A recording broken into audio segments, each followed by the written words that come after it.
हम बात कर रहे हैं ईरान के उस नई नीति के बारे में जिसने 22 नवंबर 2025 से भारत के नागरिकों के लिए वीज़ा फ्री एंट्री की सुविधा को पूरी तरह बंद कर दिया है।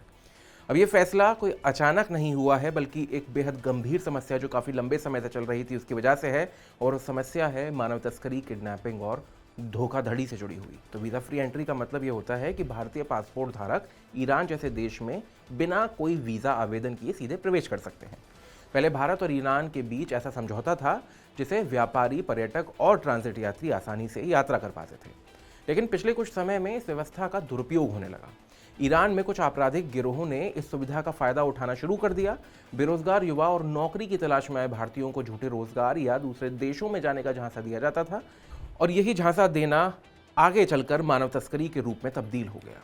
भारत के विदेश मंत्रालय ने इस मामले को बेहद गंभीरता से लिया है और सार्वजनिक एडवाइजरी जारी की है।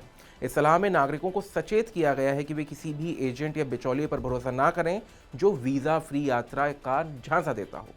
साथ ही कहा गया है कि अब ईरान जाने के लिए वैध वीज़ा आवश्यक होगा, जो भारत से या उपयुक्त आधिकारिक स्थानों से ही प्राप्त किया जा सकता है। ईरान की सरकार ने भी कहा है कि ये बदलाव मानव तस्करी और गैरकानूनी प्रवास को रोकने के लिए किए गए हैं। इसका उद्देश्य उन अपराधियों के खिलाफ प्रभावी कार्रवाई करना है जो भारतीय नागरिकों को परेशान कर रहे थे और मानव तस्करी की झूठी योजनाओं में फंसाते थे। अब 22 नवंबर 2025 से भारतीयों को ईरान के लिए पहली बार या ट्रांजिट के लिए भी वीज़ा लेना आवश्यक होगा।